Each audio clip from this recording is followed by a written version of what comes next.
We have a massive Roki Sasaki New York Yankees update as the New York Yankees have secured a meeting with Roki Sasaki according to a new report, and this is absolutely huge for the team as the Roki Sasaki rumors to New York have started to become very, very realistic, and the New York Yankees are going all out to try to land the future MLB superstar, and we're going to break it all down. What's up, guys? Welcome back to Yankees Digest. It's Chris here, and if you guys like the content, make sure to subscribe to Yankees Digest.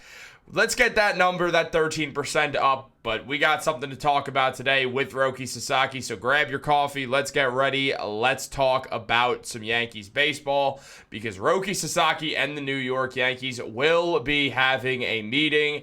It is confirmed. Brian Cashman has been vocal about how interested he is in Roki Sasaki, and now we're seeing that as Brian Hodge revealed, the Yankees have scheduled an in-person meeting with Roki Sasaki, according to Brian Cashman, in a massive, massive update.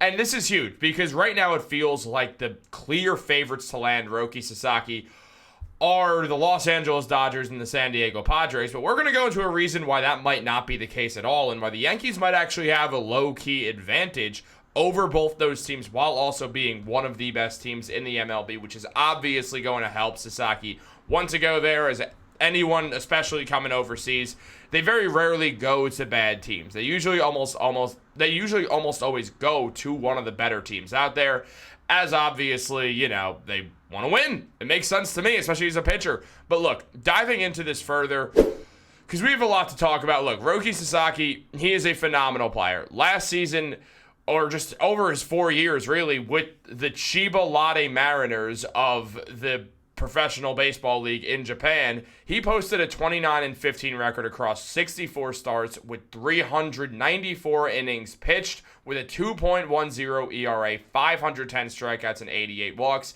Sasaki is an absolute monster, and every team is going to be interested in his services, obviously including the Yankees. And Brian Cashman said a while back that Sasaki is obviously a tremendous talent and that Cashman saw him pitch in person, but he was coming back from rehabbing an injury.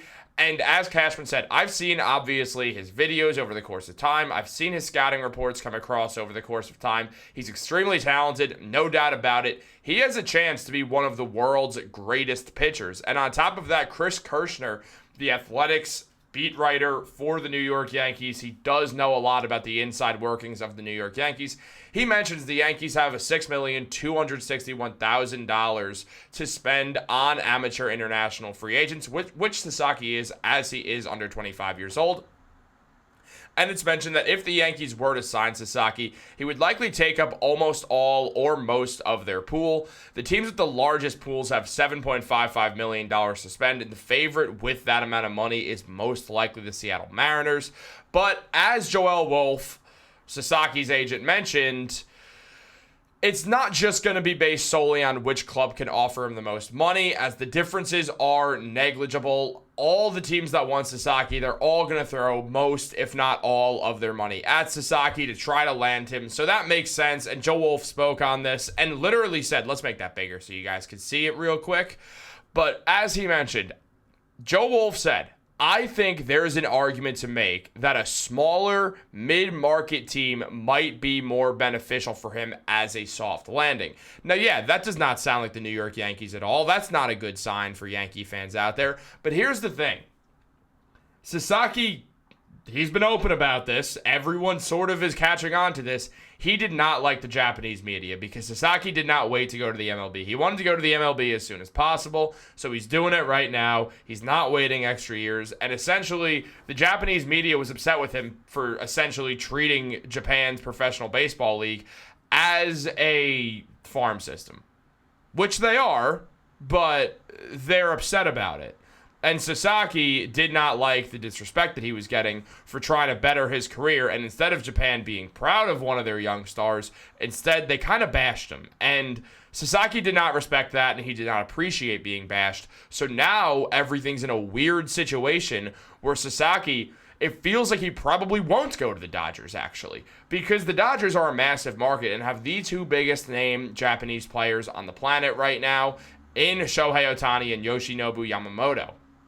Does Sasaki really want to go there? Maybe, because, well, they're the best team in the MLB. They just won the World Series for a reason. And on top of that, he would fit into just an absolute death lineup of a six-man pitching rotation, highlighted by some names. Just a few to rattle off at you with Shohei Ohtani, Yamamoto. Obviously, Sasaki's one of them. Tyler Glasnow's in there. I mean, it's just an endless stream of why. Why is this allowed, essentially? But the Dodgers can do whatever the Dodgers want to do, and no one can really stop them, as we've seen. But look, as Kirshner also mentioned, Joel Wolfe said Sasaki has not told him that he preferred to stay on the West Coast. Wolfe did say it might be more beneficial for Sasaki to choose a club with less exposure. Yeah, we know this. Wolfe also said Sasaki has been painted as disrespectful for wanting to leave Japan early, and the negative press has affected him mentally. New York is the biggest market in the MLB with intense scrutiny from media, but Wolfe said he believes Sasaki could handle the pressure if he is to choose the New York Yankees or the New York Mets. I'm going to go out on a limb and agree here. Look, it's a lot different from what he'd get with the Pacific media. It's completely a different ballgame. Sasaki also, yeah, he'll be criticized, but he's not going to be criticized unless he plays badly. If he shows up and sucks, then yeah, he's going to get criticized. Faces like this one, and ones that are way more important than this face, are going to criticize Roki Sasaki and the way that he plays if he is bad. If Roki Sasaki goes out there and deals, nobody's going to care that he left Japan early. Scratch that. They will. They'll be happy about it. Specifically if it's the Yankees. This is, despite what Juan Soto might say, this is obviously still a Yankee city. There's more Yankee fans than Mets fans in New York City. If Sasaki goes to the Mets and plays well, then Yankee fans will be a little upset with him for not going to the Yankees, but it's a different thing. It's not going to be like, oh, you should have stayed in Japan. You should have waited. You're disrespectful. Like, no. We'd just be like, damn, we wish he came to the Yankees, dude. Happy for you as a person that your life's going well, obviously. If he goes to the Yankees, the only way he gets scrutinized is if he just has a bad ERA and doesn't pitch well. That's literally the only way he gets scrutinized by the Yankees. That's the one way the media will get to you. The media is nice to you if you are good. If you perform well, the New York media is nice to you.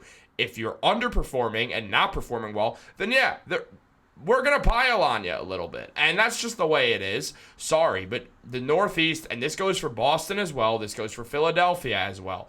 We love to be angry. We just all have that same angry vibe about something. It's very common. I'm not saying this about me specifically also. I'm just saying the genuine faces of sports like media, which I'm not one at all, like not even a little bit. But the genuine feeling of it is that if you're talking about sports in one of these markets, you're going to act all angry all the time and scream into the microphone. And I've done my fair share of screaming into the microphone, don't get me wrong. But with the way that everything's going, Sasaki only gets bashed if he plays poorly. And I don't think Sasaki really is going to have to worry about that very much. Now, Kirshner talked some more, mentioning that Masahiro Tanaka was in New York for the World Series and still passionately roots for the New York Yankees. Now, Tanaka, Yu Darvish, and Matt Suzuka were three of the pitchers that Sasaki idolized as a child. Yu Darvish has staunchly advocated for Sasaki to join the Padres, which is why San Diego, or Santiago as Ron Burgundy puts it, is viewed as a strong contender, which makes sense. I mean, in all fairness, yeah, like the chance to go play for one of your idols and play with them. I mean, say Tanaka didn't go back to Japan. Yeah, maybe he's still on the Yankees. I mean, he was a solid pitcher for a while for the Yankees. Maybe he's still there, but the chance to pitch with one of your idols is really hard to turn down, especially when the Padres are not as big of a market as the Dodgers are. San Diego's way more chill and relaxed than the Los Angeles media is going to be. Yeah, you're still going to be in the spotlight a lot, especially because the Padres have a lot of important faces and interesting characters. And I'm not saying that negatively, but Fernando Tatis was one of the biggest faces of the Let the Kids Play movement. Obviously, he's facing scrutiny with some of the decisions he's made when it comes to baseball. But the Padres are also trying to be as good of a team as possible and are willing to pay a ton of money to be good. So he'll still be in the media face there. And if he's interested in going to the Padres, I think he's going to be interested in going to the Yankees. As Wolfe mentioned, he can handle the New York media because it's a different kind of media. It's just about, hey, man, we don't like you because you're not playing well. If you play well, you like someone. It's pretty damn simple. Everyone liked Clay Holmes till they didn't because he was bad. It would be the same thing with Sasaki. As long as he's good, He's going to get loved by everyone. There's not really much more to put it at. So Brian Cashman, he's going to have to go out there and he's going to have to show that to Sasaki, while also showing Sasaki what he wants to see, why he fits with the New York Yankees. And I think he's got a very good chance to do that. I mean, pitching the fact on this rotation of Garrett Cole, Roki Sasaki, Max Fried, Carlos Rodon, Luis Gil, like, you got 5 guys who are just absolutely phenomenal pitchers. It gives you the room to trade Clark Schmidt for something more valuable. And Clark Schmidt had a great year, so there's a lot of value to Clark Schmidt's name right now, where the Yankees could get a very high-level third baseman. I mean, you could talk to Colorado about Ryan McMahon. You could figure out something else along those lines. The Yankees could have some moves to make if they can land Sasaki, because it makes Clark Schmidt way more tradable, and that becomes a huge, huge thing for the New York Yankees. Now, when it comes to the meeting that the Yankees are going to have with Sasaki, as Kirshner mentioned, Tanaka was in New York, so we know that, and essentially, just looking at this once again, all of it seems like Tanaka should be there for the Yankees. I just realized we already put this up, but look, if it's not clear if Cashman's going to bring Tanaka in, but he should, because it's going to be helpful, especially when the Padres are going to use Yu Darvish.